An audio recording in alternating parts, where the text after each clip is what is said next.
I'm Dima Lababidi and this is Witness Eye. Today we are talking to Lana Al-Burai about her experience in Gaza.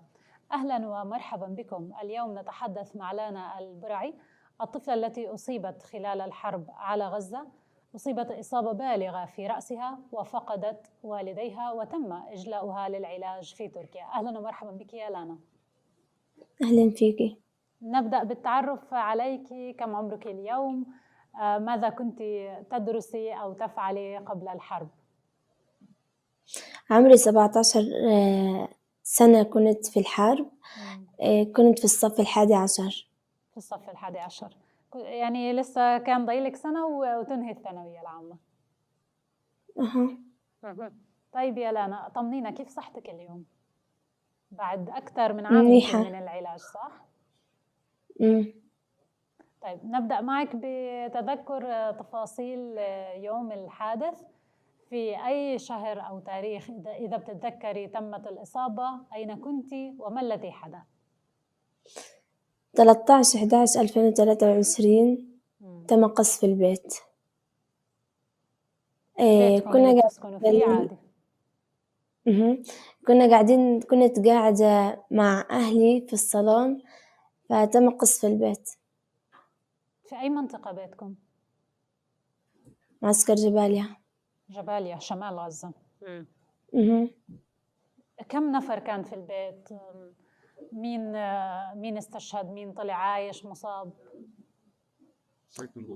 14 نفر كان في البيت. استشهدوا عمه لأبوي 7 أنفار مع مرته وولاده، وأمي استشهدت، فأنا وإخواتي مصابين، وأبوي كان مصاب. يعني بس والدتك اللي استشهدت من أسرتك الصغيرة؟ الله يرحمها يا رب. أبوي استشهد بعدها. أبوك استشهد بعدها؟ يعني في قصف لاحق ولا من آثار إصابته ولا شو اللي صار؟ لا، مش قصف لاحق، يعني قصف ثاني تم استشهد أبوك فيه. أيضا كان في بيت أو في مركز إيواء؟ كان في مركز إيواء، تمام. راح يحضر أغراض لإخواتي فتم القصف في منطقة النادي. وين كان؟ في مدرسة يعني؟ في عيادة. ما سمعتش عيادة. في عيادة. يعني تم استهداف العيادة بشكل مباشر؟ لا، مش عيادة، هو ما انقصف في العيادة، انقصف ناحية بيتنا. تم هناك كان استهداف. خبط، يعني أنا كنت أكلمه. أنا كنت في الأوتيل أكلمه، كان يقول لي دير بالك يابا على أخواتك، ما تنسيهمش، هدول أماني برقبتك. لأنه قلت له يابا تمام، أماني برقبتي، حاضر، بس حاولت تتخبى في أي منطقة، لأنه المنطقة اللي كان أبوي فيها كان مليان أحزمة نارية ساعتها. فأنا قلت له يابا دير بالك على حالك، تخبى أنت وأخواتي. فهو قال لي يابا مش مشكلة. أنا قلت له بكفي اللي راحلنا، يعني بكفي أمي راحت. هو قال لي عادي. أنا فطفى الخط معي من هان، ضربت شاحنة عند النادي، وأنا نزلت تحت. سمعت على التليجرام إنه النادي انقبض، فقلت أبوي فيه. فرحت طلعت فوق أطمن على أبوي، فأبوي ما برد. أنت وقتها كنت في غزة ولا كنت طلعتي على تركيا؟ في تركيا. كنت في تركيا. وجاءك خبر استشهاده؟ أجاني خبر استشهاده على الساعة 4/6. الله يرحمه يا رب ويصبرك يا رب. طب لو يا لانا بدنا نرجع ليوم الحادث اللي أنت أصبتي فيه، كان في تحذير؟ كان في أي شيء للمكان اللي أنتوا كنتوا فيه؟ يعني شو اللي صار؟ كيف طلعوكي من تحت الأنقاض؟ شو طبيعة الإصابة اللي أصبتي فيها؟ ما كان في تحذير. أنا كنت قاعدة في البيت مع أهلي، فما شفنا إلا إشي بينزل علينا. أنا ما بتذكر من ساعتها إشي، لأني كان أغمى علي، قعدت شهر في العناية، ما بتذكر إشي. إحنا زي ما شايفين الإصابة في راسك صحيح؟ أها. كانت إصابة مصنفة خطيرة. خطيرة. مم. شو الضرر اللي عملت لك هذه الإصابة حسب ما فهمتي لاحقا من الأطباء يعني؟ هل وصلت ما للدماغ؟ صار. هل هي كانت خارجية في الجمجمة؟ يعني شو فهمتي؟ هو كسر في الجمجمة، أنا هي اللي فهمته. كسر في الجمجمة صار. مم. مم. لكن أنت اليوم الحمد لله أحسن صح؟ الحمد لله. يعني ما في أي مضاعفات أو شيء زي هيك. لا بالعكس، صار عندي مضاعفات. خبرينا تفاصيل أكثر. يعني شو أكثر شيء الآن أنت بتعاني منه بسبب الإصابة؟ بسبب إصابتي ما بعاني بإشي كتير أحيانا، بس وجع راس. شو المضاعفات اللي صارت معك بعد الإصابة؟ نقص في الفيتامينات. يعني اليوم بتحسي صحتك العامة تعبانة؟ مم. ألف سلام عليك، إن شاء الله إن شاء الله يا رب تتحسني. طيب إن شاء الله. لما يعني انتشلوكم من تحت الأنقاض ونقلوكم للمستشفى، أنت قلتي إنك فقدتي الوعي، متى أدركتي إنه فقدتي والدتك؟ 27/12 يوم عيد ميلادها. كل هذه الفترة ما كنت بتعرفي من نوفمبر ما كنت بعرف. ما نعم. ما كنتيش بتعرفي يعني ما كنتيش واعية ولا مخبين عليك الخبر ولا كيف يعني؟ ليش ما كنتيش بتعرفي؟ هو أنا كنت واعية، بعدها صحيت سألتهم عن أمي، فقالوا لي إنه أمك مصابة ادعي لها، فأنا كنت ادعي لها على سبة إنه ربنا يشفيها. فأجا أبوي وقال لي إنه أمك استشهدت. هي كانت مستشهدة مباشرة في الحادث في القصف؟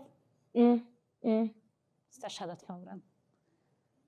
طيب بعد استشهاد أمك بقي الوالد معكم وأنت خرجتي للعلاج برفقة مرافقة من العائلة.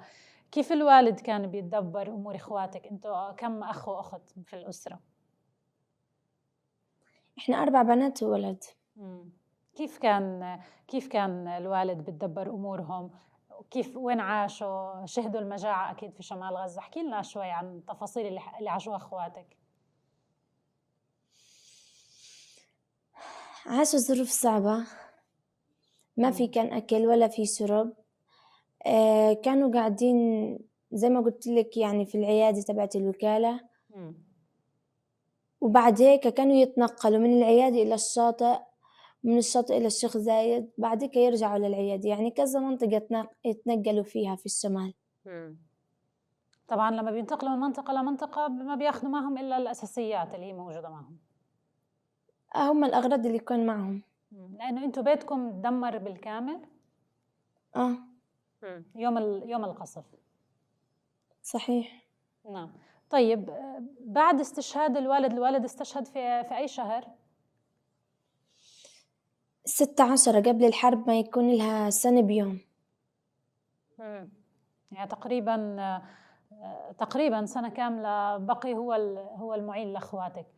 طيب اليوم كيف اخواتك بتدبروا امورهم؟ مين بدير باله عليهم؟ مين بيصرف عليهم في غزة؟ اعمامي. طب وين عايشين هم؟ في بيت رجعوا له عند اعمامك مثلا؟ وين عايشين؟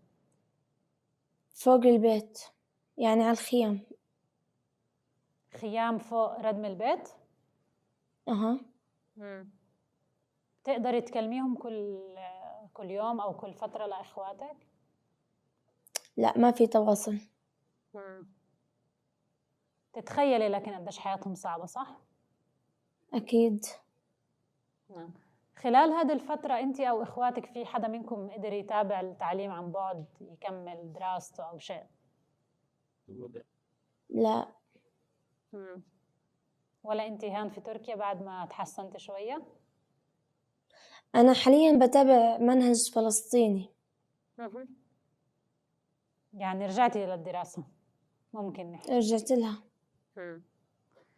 طيب لانا احكي لنا متى صدر قرار إجلائك للعلاج لتركيا وكيف كانت هذه التجربة؟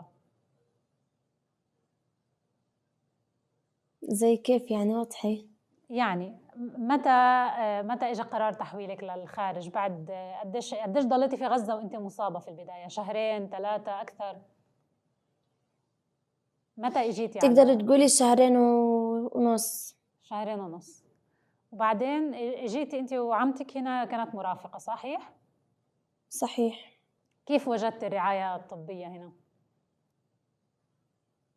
كيف كويسة تعامل منيحة. المستشفى، الأطباء معك؟ العلاج بالنسبة لغزة أحسن بكتير لأنه ما في هناك إشي متوفر في قطاع غزة.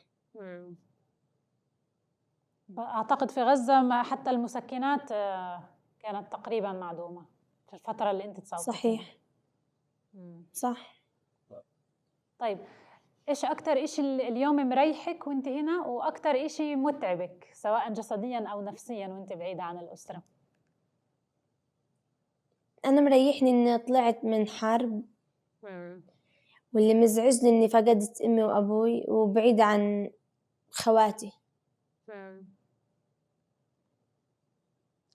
لما بتفكري فيهم، أنا آسفة إذا أنا يعني بزعلك، ولكن مهم توثيق هذا الكلام هذه الشهادة لحتى بعد هيك تستخدم في المساءلة في المحاكم الدولية وغيره.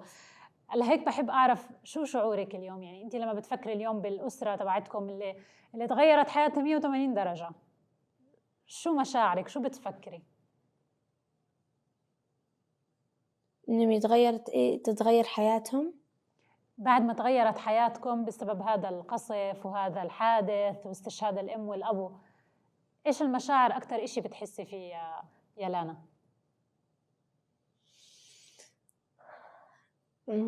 ما بعرف كيف أوضح لك إياها. بأي طريقة، بأي كلمة؟ بتحسي بالحزن أكتر ولا بتحسي طبعا. باليأس ولا؟ لا، حزن، يأس، كله يعني. إيش بتتمني لإخواتك في الفترة الجاية؟ بتمنى لهم مستقبل وإنهم يطلعوا من غزة. لما رجعتي تدرسي، هل حسيتي إنك بديتي شوية شوية ترجعي لحياتك الطبيعية، ولا كان الموضوع صعب عليكي؟ صعب. صعب. بتتابعي دروسك بصعوبة اليوم. صحيح. طيب، خليني أسألك السؤال بطريقة تانية. طب أنت ليش بتدرسي؟ ليش رجعتي تدرسي؟ شو في بالها لانا للمستقبل؟ بدي أحقق حلمي. شو هو حلمك؟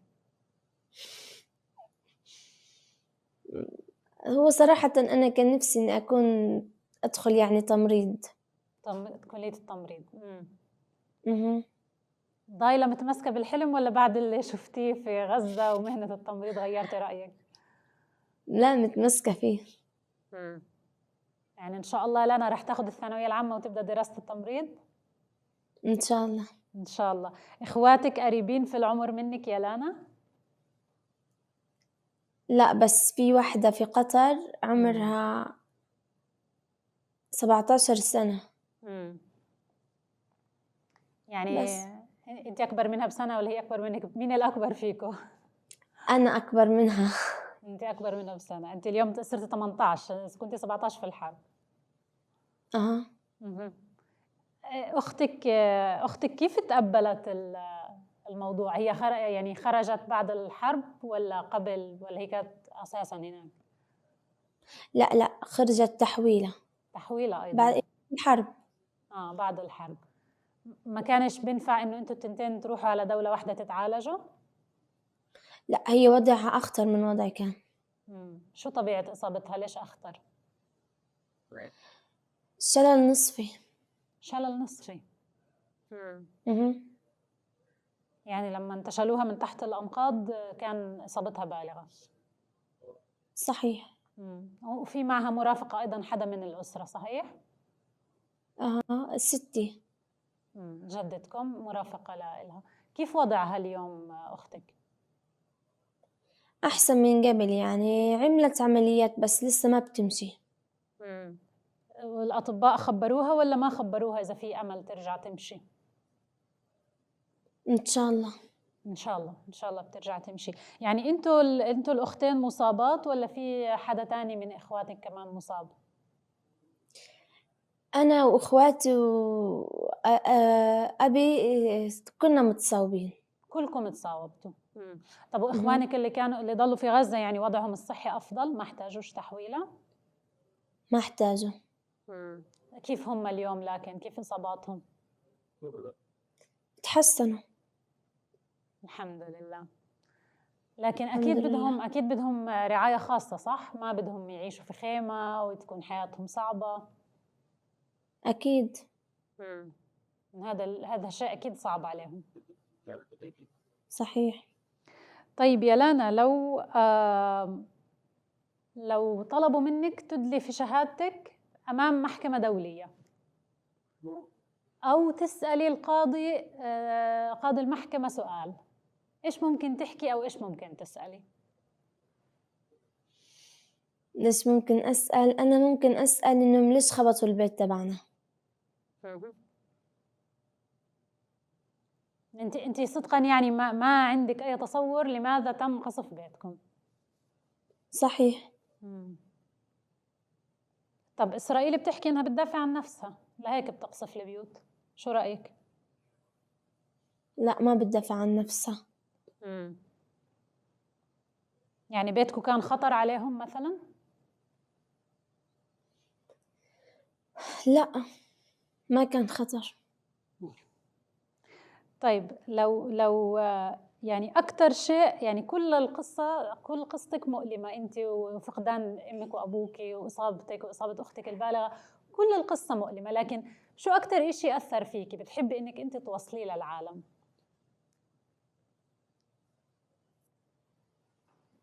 زي كيف؟ يعني بالنسبة لطفلة في عمرك صرت صبية ما شاء الله مرت في هذه التجربة كلها، إيش أكتر إشي بتحسيه إنه صعب؟ يعني بكرة بس تخلص الحرب إن شاء الله وترجعوا لحياتكم ترجع تشوفي إخواتك، إيش بتحسي أكتر إشي صعب أنت عمرك ما بتسامحي في حقك عليه أو في حقك فيه؟ إنهم أمي وأبي استشهدوا وأنا عمري ما بسامح على هذا الإشي.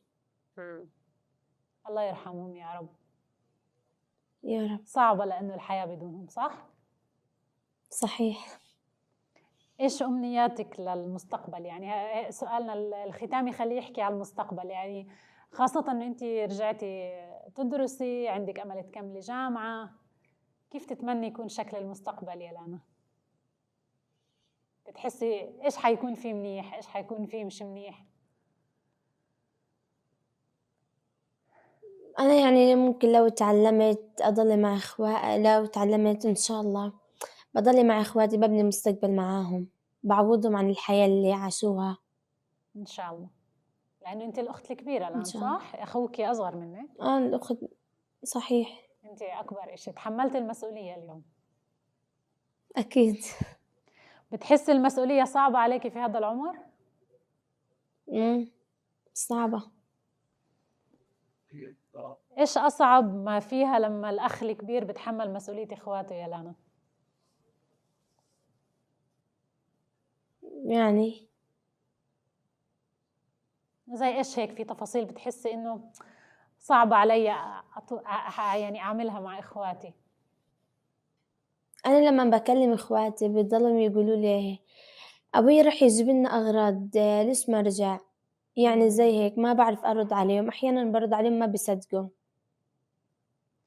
يعني هم إخواتك الصغار لسه مش مدركين أصلا لفكرة الموت. بالضبط. تتوقعي إن شاء الله بس يكبروا رح تقدري تكوني قد المسؤولية؟ إن شاء الله. إن شاء الله، أنا متأكدة من هذا الإشي كمان.